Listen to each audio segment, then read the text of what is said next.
Good evening, welcome to ITV News. This is Tuesday's calendar with Christine Talbot and John Shires. And here are tonight's main stories. Well, they include 5 from so-called red wall constituencies, which before last December's election were traditional Labour seats.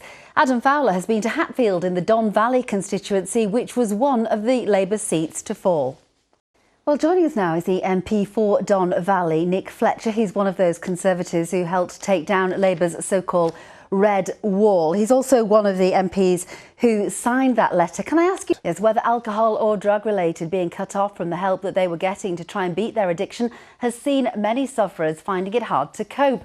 Martin Fisher has been to meet some of those recovering from addiction to see how the pandemic has affected them. Well, if you've been affected by any of the issues raised in that report and need more information, you can head to our website. Just go to itv.com/calendar, where you'll also find other updates from around the region. Now, every year, tens of thousands of us run for charity at events put on by Run for All. But this year, 16 races have been cancelled because of the pandemic, meaning millions of pounds haven't been raised. Well, more than 300 charities that usually benefit are now missing out. Meanwhile, at Run for All itself, 2/3 of the staff have been made redundant. Now, you remember that Run for All was set up by Mike Tomlinson in memory of his late wife, Jane. Here's Grace Melody Gardner. The head of nursing at Northern Lincolnshire and Goole Hospitals Trust is warning people not to use A&E unless it is a genuine emergency. Thank you very much, Charlene. Well, sport now. And in football, Scunthorpe United's next 3 games, including tonight's fixture with Salford, have been postponed. In Rugby League, Hull FC are still on the lookout for a new head coach after Ian Watson turned down the position. Well, now the Daily Mirror Pride in Britain Awards are back on our screens at the weekend, highlighting the amazing work of selfless people who go above and beyond.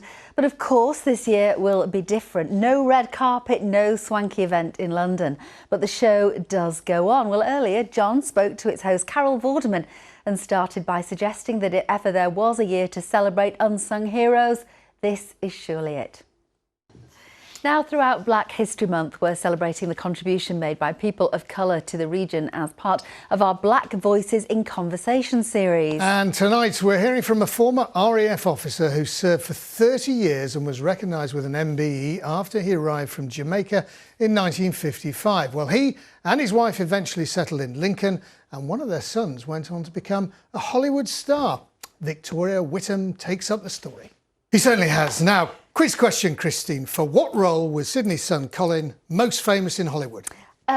Commissioner Loeb in Batman, the Dark Knight trilogy. You know absolutely everything. I know absolutely nothing, but I do recognise him. He's very famous. Here's John. Thanks very much, John. Colin McFarlane also played Mr. Lion in Peppa Pig. Is that your favourite programme? Absolutely. That's it from us. We'll see you tomorrow. Bye-bye.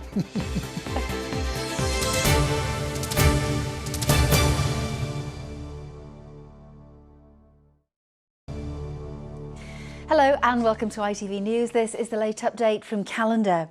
And first tonight, a number of Conservative MPs have sent a joint letter to the Prime Minister demanding a clear roadmap out of lockdown, saying they fear that plans to level up the north-south divide could be abandoned because of the pandemic. Among the 7 from our region, 5 are from so-called red wall constituencies, which were traditional Labour seats before last December's election. Adam Fowler reports. Well, the government today tried to reassure colleagues that areas across the north would get the funding they were promised. One more of the day's news, and patient visiting is to be suspended at the Pilgrim Hospital in Boston for all but exceptional cases. Now, lockdown restrictions have been tough for many people, but for those already battling addiction issues, it's been especially hard. Whether alcohol or drug related, many sufferers have found it hard to cope since being cut off from any help they were getting to try and beat their addiction. Martin Fisher reports. The Run for All organisation, set up as a legacy to the late campaigner Jane Tomlinson, says millions of pounds for charity has been lost due to the cancellation of races across our region this year. Jane's widower Mike says 300 charities have missed out because of the pandemic. Here's Grace Melody Gardner. Football now, and the new Barnsley boss Valerian Ismail got off to... That's the news and sport now. Here's John with the weather.